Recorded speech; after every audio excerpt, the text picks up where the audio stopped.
StephenAllen music.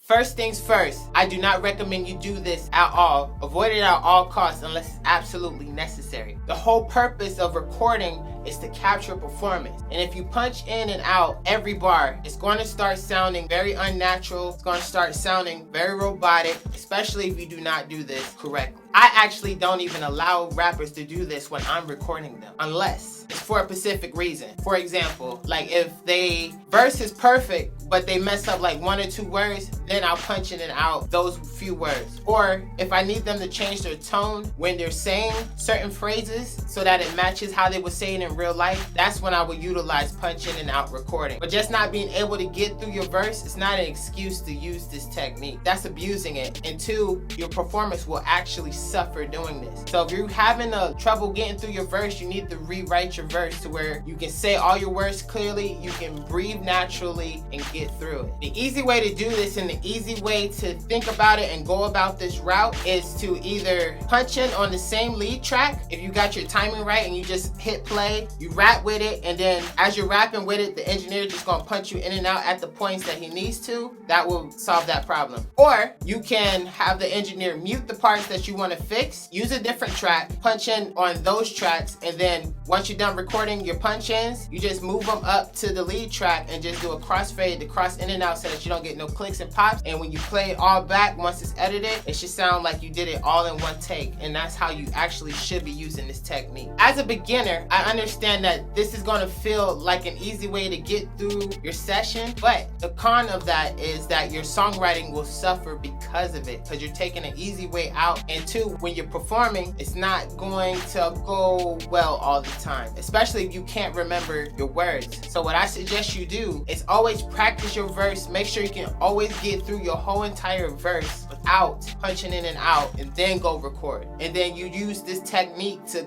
just clean up a little bit, tighten up a little bit here and there, tighten up a few bars, and then you're good to go. StephenAllen music. Today, we're in the key of D minor. We're at the BPM of 70 BPM, and today we're working on another trap beat. This one's really dark too on top of that. So this one's gonna be interesting because I left the beat super empty so that his vocals are gonna matter more than the beat. So he's gotta sort of tell a story, and he's gotta give a lot of emotion on how he's gonna drive it. So this one's about to be interesting. I did this on purpose as a challenge because a lot of the beats that we have, records that we have done already, there's a lot of moving parts. So these next few that we're gonna do, I'm gonna make sure that the production is dumbed down, stripped down to the bare minimum, and see how he reacts and how he writes differently to these type of beats. That's what he asked for. So we're about to see what's about to happen. Let's get it.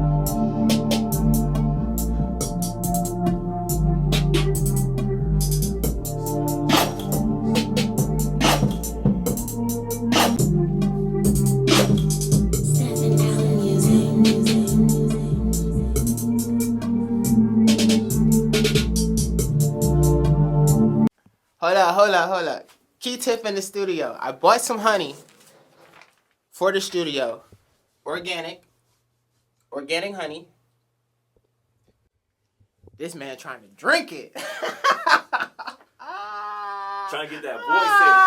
I changed my character up. Yeah. There we go. Got my character up. Yeah. Hell no. Alright, you ready? Yeah. Hold up. Before we do it, my bad. I'm doing the shh part. Okay. All right.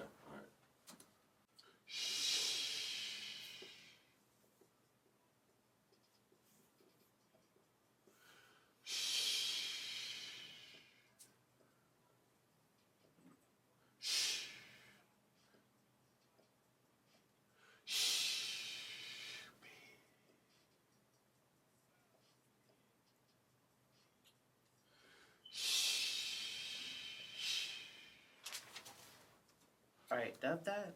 All right.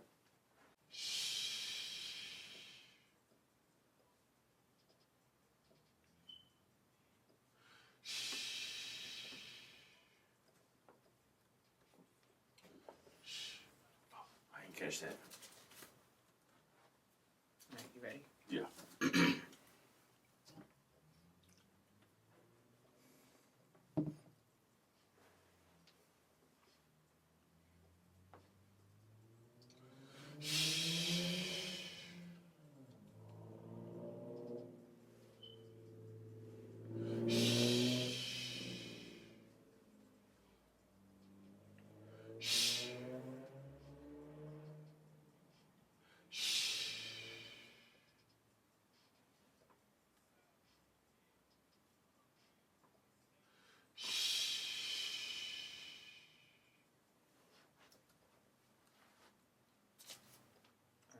listen to it. We just completed the hook. I structured out an outro just based on his ad-libs alone. I just made a small little outro, so we don't have to worry about the outro. So all that's left is the intro, both verses, and the bridge. So we still got a long way to go. But like I say all the time, write in sections, and then in no time, the song will be completed. So we're going to move on and just keep the session going. Always stay within the vibe of the beat. Like this one, his tone, perfect. He's not over energetic because the beat is dark and it's slow. So he's matching the beat, which is perfect. So when you hear beats, think of how you want your voice to sound before you start writing, and you write according to that. Now, if it doesn't work out, you always just maneuver a little different, restructure how you want to do things. But when you hear the beat, you should automatically hear your voice and how you want to deliver. So every song you do should be a slightly different type of delivery. I know we all have a certain sound, but when you have drastic different types of beats that you're jumping on, there should be definitely a different character for each one of them type of beats. With that said, we're gonna keep moving and move on to the next section, which will be the verses.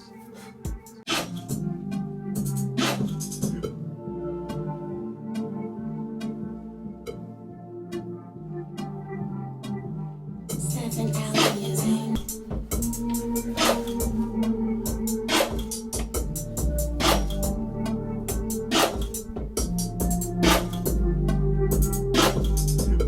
Alright, you ready? Yes.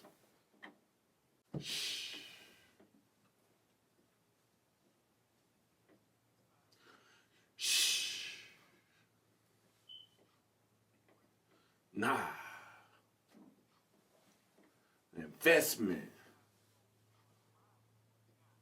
True. Grind. Facts. Ha. Shh. Alright. The first verse is done. Only thing we have left is the second verse and the bridge still left to go. Like I said, one section at a time. I got a songwriting tip for you. Always make sure your verse leads into the next part. So if you are doing like pop, it needs to lead into the pre-chorus and then the chorus. Or if you're doing hip hop, it definitely needs to lead into the hook. So always pay attention to how you end your verse. Your last 4 bars, last 2 bars should be a transition into the next section. So always keep that in mind when you're writing, how you want to end your verses. It's very important how you begin it and how you end it. The middle, play more around with it, but the beginning and end, you need to be very strategic about how you want to actually fill out those bars. Moving on to the next section.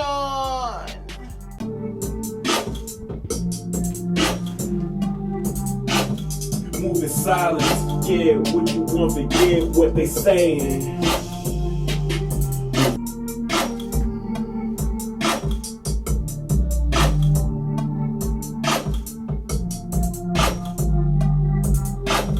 Moving silence. Alright, you ready? Yes. Shh.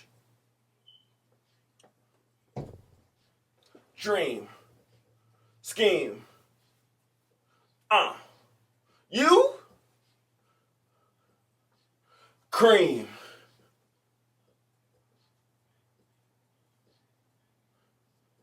Bow. So much fun. Never. Verse 2 is completed. So now all we have left is one major section, and that's the bridge. So the first thing we're going to do is listen from top to bottom and think of the bridge when it gets to that section to see how we're going to transition into it. That way, we're not just doing something wild and crazy that doesn't fit, and it actually goes with the flow. You always want to keep starting over from top to bottom for each section that you complete, so that you know that you're on point and the flow of the song is going in the direction you want to go. That way you're not surprised at the end after you record everything. You're like, don't really sound the way I want it to sound, or it's not the energy you was looking for. You always check. You always keep rechecking and checking. As it progresses, it should be going exactly the way that you envision it. This whole process is about vision. You gotta have vision before you start even writing anything. Once you hear the beat, get a vision in your head of the storyline that you want to convey, what type of delivery you want to do, and the process of how you want things to be recorded. Those should always be thought of before you even write anything down. What I decided to do for the bridge, instead of recording a bridge, I chopped up parts of the hook for the bridge, and I also did the same exact thing for the outro, because the words are already there. So I just took the words that I needed out of the hook and just created a bridge, and I did it for the hook, for the outro as well. We're gonna leave the intro blank to just set the mood, and then it's just gonna come in with the verse. So right now, what we're about to do is we're about to just listen from top to bottom, make sure the song flows, make sure it sounds the way he wants it to sound, and then that'll be the end of the session. We move on to the next record.